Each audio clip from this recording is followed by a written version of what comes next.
South India shopping mall the wedding మంత్ర సరికొత్త wedding collection south India shopping mall. ఇప్పుడు రామజోగ శాస్త్రి గారు రాసిన పాట చాలా బాగుందండి.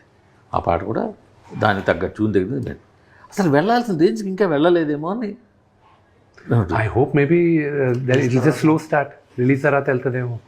బట్ రామ్ జోగి గారు రాసిన పాట వరకు చెప్తానండి, అది ప్రాబబ్లీ అది మీ అంచనా అవ్వచ్చు. బట్ సోఫార్ అది టీ సిరీస్లోనే ఈ ఇయర్లో ఈ రోజుటికి అది మహాశివరాత్రికి 1 month ముందు రిలీజ్ అయింది. ఈ రోజుటికి ఇట్స్ ద హైయెస్ట్ టీ సిరీస్లో, ఇట్స్ నాట్ మై డేటా, ఇది వాళ్ళది, it's the highest played song ఈ రోజుటికి. అది ఫస్ట్ రిలీజ్ చేసిన 2 వారాలకి శ్రీకాళహస్తి ఆ రోజు మహాశివరాత్రి రోజున అక్కడ రిలీజ్ చేస్తుంది. మొన్న రిలీజ్ అయింది పాటలు, పిల్లల పాట, అది గుడిలో రిలీజ్ అవ్వాల్సింది.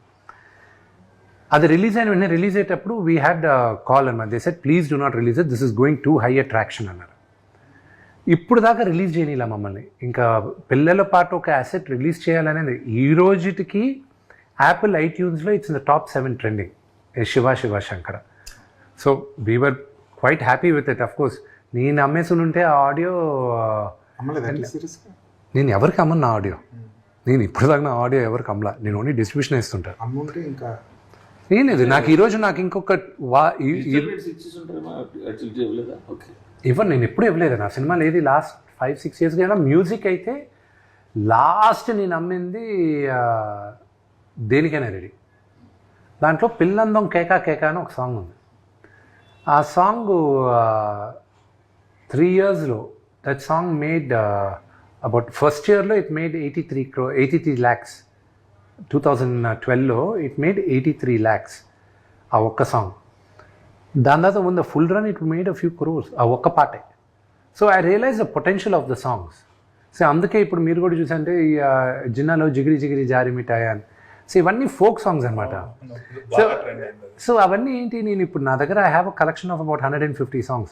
ఈ డైరెక్టర్ ఈశ్వర్ రెడ్డి గారు ఉన్నారు కదా, ఆయన్ని రిక్వెస్ట్ చేసి ఆయన్ని పెట్టి విలేజెస్కి ఇక్కడికంతా పంపించి I bought rights of songs అనమాట. చాలామంది యూనో ఈ విలేజెస్ దగ్గర వాళ్ళ దగ్గర. So I know the potential of the song. So ఆ ఒక్క సాంగ్ వాజ్ ప్రిటీ హై. నాకు ఇంకోటి చెప్తాను, నాకు ఆ 2వ సాంగ్కి జరిగిన డ్రామా చెప్తాను. అది బయట చెప్పలే, ఇప్పుడే చెప్తాను. లవ్ సాంగ్ చేసాం. నా కెరియర్లో I believe that's one of the best love songs. అది చేసిన తర్వాత మొన్న రిలీజ్ చేశాను కదా, మీడియా వాళ్ళకి పబ్లిక్ థియేటర్స్లో వేసి చూపించి ఇంట్రాక్షన్ కావాలి మిగతా స్టేట్స్లో కూడా అని నేను దాన్ని సెన్సార్కి పంపించాను, లిరికల్ వీడియో. కన్నప్పకి లవ్ స్టోరీ ఉందని ఆధారాలు ఏమున్నాయి నాకు చెప్పండి అని అక్కడి నుంచి నాకు లెటర్ సెన్సార్. నాకు I was like what this, he had a wife, her name was Neela. Okay, he had a wife, పాత్ర పేరు నాదనాథుడు, అవన్నీ ఉంది హిస్టరీలో. అవును, అదే వీళ్ళకి రొమాన్స్ లేకపోతే నెక్స్ట్ పిల్లలు పుట్టరు కదా. ఆ రోజుల్లో చాలా ఖర్చు పెట్టి డ్రమ్ సాంగ్ చేశారు, డ్రమ్స్ హ్యూజ్. ఇంకా I was stuck over there. ఇప్పుడు నేను how do I explain to this? అదే శివుడు Parvati the biggest love story. Overcome అయిందా అవ్వలేదు? ఓవర్కమ్ అయింది. మరి అన్నమయ్యకి ఎన్ని కంప్లైంట్లు రావాల్సి ఉందో మరి ఈ లెక్క. అంటే ఇంకోటి కూడా ఏంటంటే ఈ జనరేషన్ రాను మారుతుంది. అసలు ఆ కన్నప్ప తీసినప్పుడు పెట్టలా, మీరు అన్నట్టు అన్నమయ్య తీసినప్పుడు పెట్టలా, ఇప్పుడు పెట్టారు. అసలు జనాల్లో కూడా టాలరెన్స్ తగ్గింది. ఈ వోక్ జనరేషన్ అంటారు చూడు, అన్నిటికీ ఫీల్ అయిపోతూ, అన్నిటికీ హర్ట్ అయిపోతూ, ప్రతిదానికి ఇదవుతూ, ఎక్కడో దగ్గర కంప్లైంట్ చేసి. మీకు ఇంకోటి చెప్తాను, నా సాంగ్ ఇంకా లిరికల్ వీడియో శివ శివ శంకరాదే జనాల మధ్య నేను చూపించాలని అది నేను తీసుకొని ఇలాగే థియేటర్స్కి వస్తే అది కూడా నాకు ఇంకా సెన్సార్ అవలా. నోటిపై నుంచి ఎలా నీళ్ళు పోసాడు అని, నోట్ల నుంచి నీళ్ళు పోయడం ఏంటంటే అది పురాణాల్లో ఉంది కదండి అన్న. అవన్నీ అది రికార్డెడ్ ప్రూఫ్స్, దుర్జతి కావ్యంలో మిగతా సినిమాలో ఇదంతా. I had an issue with that. కానీ ఒరిజినల్ దాంట్లో ఏమన్నా పుక్కిట నీళ్ళు ఊసాడు అని ఉంది.